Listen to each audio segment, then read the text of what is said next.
এটা তোমাদের সিলেবাসের হচ্ছে লাস্ট চ্যাপ্টার, শব্দ।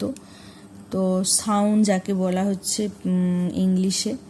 যাই হোক, তো আজকে আমি খুব একটা কিছু বেশি শুরু করব না, জাস্ট একটু কাকে বলে আর শব্দের যে উৎস, মানে শব্দটা উৎপন্ন কি করে হয়। বলেছে কোনো একটা উৎসের সবসময় একটা কম্পনের ফলে, কম্পন না হলে কিন্তু শব্দ হচ্ছে উৎপন্ন হবে না। তো সেই কম্পন কত রকমের, জাস্ট এইটুকুই আমি আজকে বলছি। নেক্সট ভিডিওতে তোমাদের তখন আবার কন্টিনিউ করব, বেশি খুব একটা বাকি নেই, হয়ে যাবে মোটামুটি। তো শব্দ দেখো কাকে বলে। বলেছে শব্দ হলো এক প্রকার শক্তি যা কোনো জড় মাধ্যমের মধ্য দিয়ে তরঙ্গের আকারে আমাদের কানে পৌঁছে শ্রবণের অনুভূতি হচ্ছে সৃষ্টি করে। তাহলে তাপ যেমন পড়েছিল একটা শক্তি, শব্দও সেরকম একটা শক্তি। এটা কি হয়, জড় মাধ্যমের মধ্য দিয়ে যায়। কিভাবে যায়? তরঙ্গের আকারে যায়। ঠিক আছে, তরঙ্গ কাকে বলে, কত রকমের তরঙ্গ হয়, এগুলো সব এখানে আছে, আমরা পড়বো পরের ভিডিওতে। যাই হোক, তো এটা একটা শক্তি, এটা জড় মাধ্যমের মধ্য দিয়ে যায়, তরঙ্গের আকারে যায়, দিয়ে কি হয় আমাদের কানে পৌঁছায়, তবেই আমরা শ্রবণের একটা অনুভূতি আমাদের সৃষ্টি হয় কানের মধ্যে। তো এই যে তরঙ্গের আকারে যাচ্ছে, তরঙ্গটা কিভাবে তাহলে উৎপন্ন হলো বা কোথা থেকে উৎপন্ন হচ্ছে সেটা দেখতে গেলে আমাদের এবার শব্দের উৎস, যে মানে যে বস্তু থেকে শব্দটা প্রথম উৎপন্ন হচ্ছে সেই বস্তুটাকে সবসময় কম্পনশীল হতে হবে না। এই যে শব্দের উৎস বা সনক বলা হয়, বলেছে কোনো কম্পনশীল বস্তু, মানে কম্পন না হলে সেখান থেকে কি হবে, তরঙ্গ নির্গত হবে না। তরঙ্গ নির্গত না হলে আমাদের কানে এসে পৌঁছবেও না, আমরা কিন্তু শব্দ শুনতে পাবো না। তাই জন্য শব্দের যে উৎস হবে সেটা সবসময় কোনো কম্পনশীল বস্তু হবে। এবার বিভিন্ন রকমের কম্পনশীল বস্তু হতে পারে, কিন্তু কম্পন হতে হবে। কম্পন হলেই কিন্তু তরঙ্গটা ওই কম্পনশীল বস্তু থেকে নির্গত হবে, দিয়ে কি হবে, জড় মাধ্যমের মধ্য দিয়ে যাবে, আমাদের কানে এসে পৌঁছবে। তো দেখো, তাহলে বলেছে কি প্রত্যেক দিন বিভিন্ন উৎস থেকে আমরা শব্দ শুনতে পাই, যেমন মানুষের গলা, পাখির ডাক, ঘণ্টা, যন্ত্র, যানবাহন, টিভি, রেডিও প্রভৃতি। তো শব্দের উৎস বা সনক হলো কোনো একটা কম্পনশীল বস্তু। এবার এই কম্পন কাকে বলে? এতক্ষণ তো বলছি কম্পনশীল বস্তু হতে হবে, কম্পন না হলে শব্দের তরঙ্গই উৎপন্ন হবে না, তরঙ্গ না হলে তো আমরা শব্দ শুনতে পাবো না। এবার এই কম্পন কি তাহলে?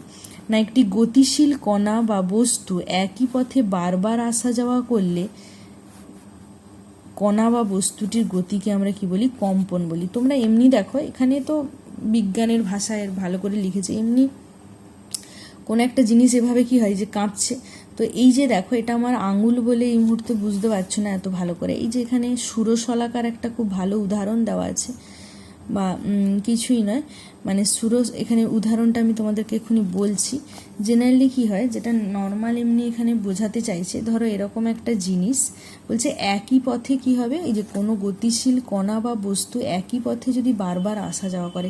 তোমরা সবচেয়ে ভালো ঘড়ি দেখেছো, দেওয়াল ঘড়ির যে অ্যালার্ম থাকে সেটা দেখবে জেনারেলি এরকম টাইপের হয় না।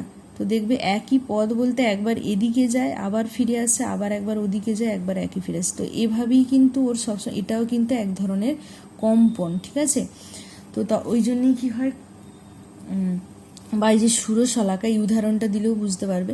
তো এই যে একই পথে বলছে বারবার আসা যাওয়া কোনো গতিশীল কণা বা বস্তুর, এই জিনিসটাকেই বলে হচ্ছে কম্পন। এই বস্তুর যে এই ধরনের যে গতি, একটি গতিশীল কণা বা বস্তু একই পথে বারবার যাওয়া আসা করলে কণা বা বস্তুটির এই যে গতি, এটাই হচ্ছে কম্পন বলেছে। এবার বলেছি কি উদাহরণ দিয়েছে, পুজোর সময় কাঁসর ঘণ্টা বাজালে আমরা শব্দ শুনতে পাওয়া যায়, ঘণ্টায় হাত দিলে বোঝা যায় যে ঘণ্টাটা কাঁপছে। এই যে ঘণ্টা এরকমভাবে আমরা ধরি না, দিয়ে তো এরকম নাড়াই, তাহলে জিনিসটা কি হচ্ছে, একই জিনিস এরকম বারবার করছি, মানে ওটাই বলতে চাই যে ঘণ্টায় হাত দিলে বোঝা যায় ঘণ্টা কাঁপছে, মানে আমরা ঘণ্টাকে নাড়াই, না নাড়ালে তো ঘণ্টার আওয়াজ হয় কি, হবে না। তুমি এরকম নাড়ালে তবেই দেখবে আওয়াজ হচ্ছে। তাহলে মানে আমরাই কম্পনটা হাতের সাহায্যে, আমরাই ঘণ্টার মধ্যে কি হয়, ভেতরের দিকে এরকম একটা গোল টাইপের হচ্ছে থাকে, তো ওই জিনিসটা কি হচ্ছে, ঘণ্টার গায়ে বারবার আঘাত লাগছে। যখনই আমরা এভাবে নাড়াচ্ছি, একবার এদিকে লাগছে একবার অন্য দিকে লাগছে, মানে দুটো আলাদা আলাদা দিকে, একবার একদিকে লাগছে আরেকবার উল্টো দিকের দেওয়ালে লাগছে। তো এইভাবেই কি হচ্ছে, ওখানে একটা কম্পন সৃষ্টি হচ্ছে, তাই জন্যই ঘণ্টা কাঁপছে। এবার কম্পনশীল বস্তু হলেই সেখান থেকে তরঙ্গ নির্গত হবে, আর তরঙ্গ আমাদের কানে এসে পৌঁছলেই আমরা শব্দ শুনতে পাবো।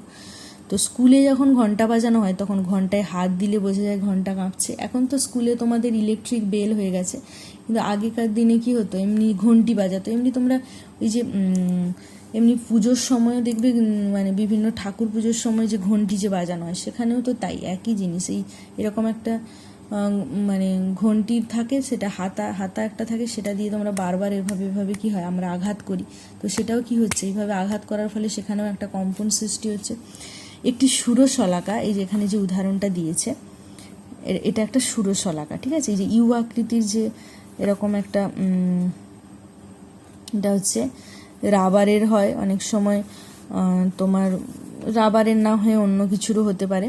তো বলেছে একটি ষোড়শলাকা টিকে একটি পাটাতনের ওপর দাঁড় করিয়ে একটি সুতার সাহায্যে একটি সোলার বলকে এমনভাবে ঝোলানো হলো যাতে বলটি ষোড়শলাকার একটি বাহুকে স্পর্শ করে স্থির হয়ে থাকে। এই অবস্থায় কোনো শব্দ কিন্তু আমরা শুনতে পাই না। এই যে দেখো, এটা একটা হচ্ছে তোমার, এইটা একটা ষোড়শলাকা, যে ইউ আকৃতির যে জিনিসটা দেখছো এটা ষোড়শলাকা। এটা একটা টেবিলের ওপর এরকম রাখা হয়েছে, এটা একটা স্ট্যান্ডের ওপর, পাটাতনের ওপর, এই যে পাটাতন এর উপরে একটা দাঁড় করিয়ে রাখা হয়েছে। এবার এই ষোড়শলাকার গায়ে লাগিয়ে একটা বলকে এভাবে আমরা কি করেছি, ঝুলিয়ে রেখেছি সুতোর সাহায্যে, ঠিক আছে। এবার বলেছে কি না, যখন এরকম স্থির অবস্থায় আছে তখন কিন্তু আমরা কিছু শব্দ শুনতে পাবো না। এবার কি করবে না, এবার একটি কাপড় জড়ানো হাতুড়ি দিয়ে ষোড়শলাকার একটি বাহুকে আমরা যদি আঘাত করি, বাহু কাঁপতে থাকবে। এই যে হাতুড়ি ধরে আছে, এবার এটা দিয়ে তুমি যদি এরকম মারতে থাকো, তো স্বাভাবিক এখানে একটা কি হবে, বাহুটা কাঁপবে, কম্পন শুরু হবে যেহেতু আঘাত হচ্ছে। এবং বলটি ষোড়শলাকার গায়ে বারবার আঘাত পেয়ে ছিটকে যাবে।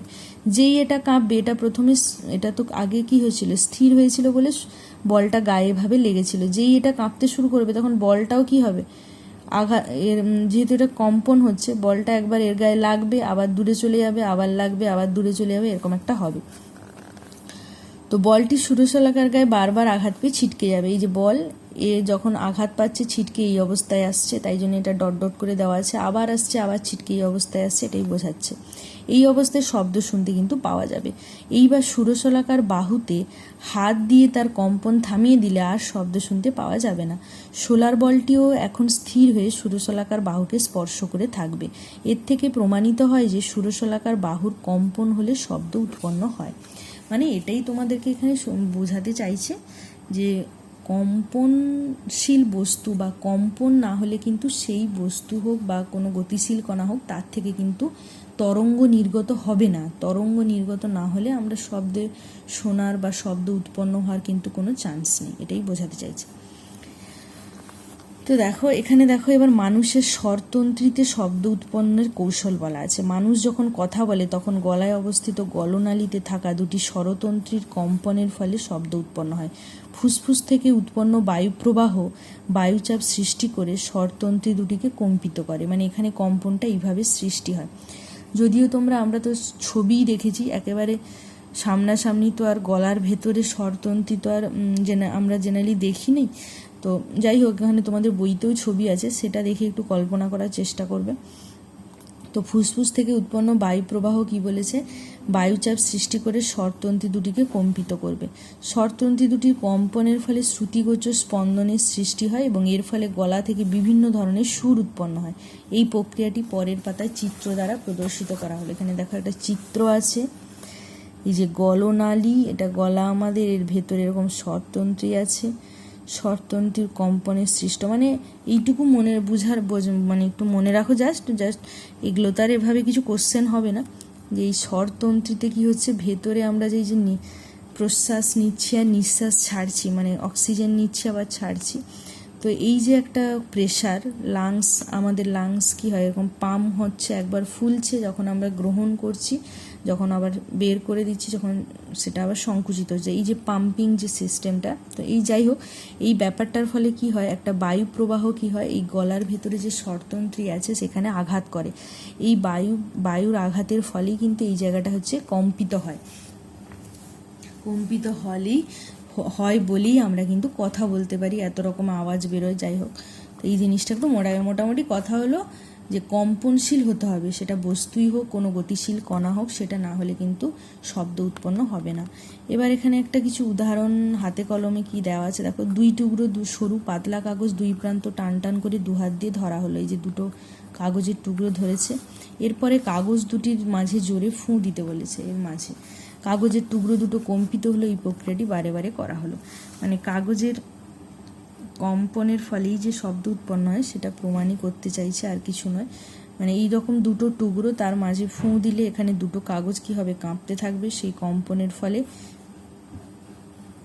শব্দ কিন্তু উৎপন্ন হতেও পারে বলতে ভালো করে দিতে হবে, তবেই হবে। নাহলে জেনারেলি ফুঁ দিলে দেখবো আমরা কি এটা নড়ছে, আর এই নড়লেও কিছুটা কাগজের থেকে সেই শব্দও হতে পারে। তো যাই হোক, এইটুকু আমি আজকে বললাম। এইবার কম্পন সম্পর্কিত বিভিন্ন রাশি আছে, রাশিগুলো আমরা পরের দিন আলোচনা করব, আজকে আর বলছি না। তোমরা তাহলে যে চ্যাপ্টারটা পড়ানো হয়ে গেছিলো, মানে আগে যে তাপ সেটাই বলছি, তো সেখান দিয়ে যদি কোনো অসুবিধে থাকে তোমরা আমাকে বলবে, সেই জায়গাটা আমি তাহলে আরেকবার আলোচনা করে দেবো।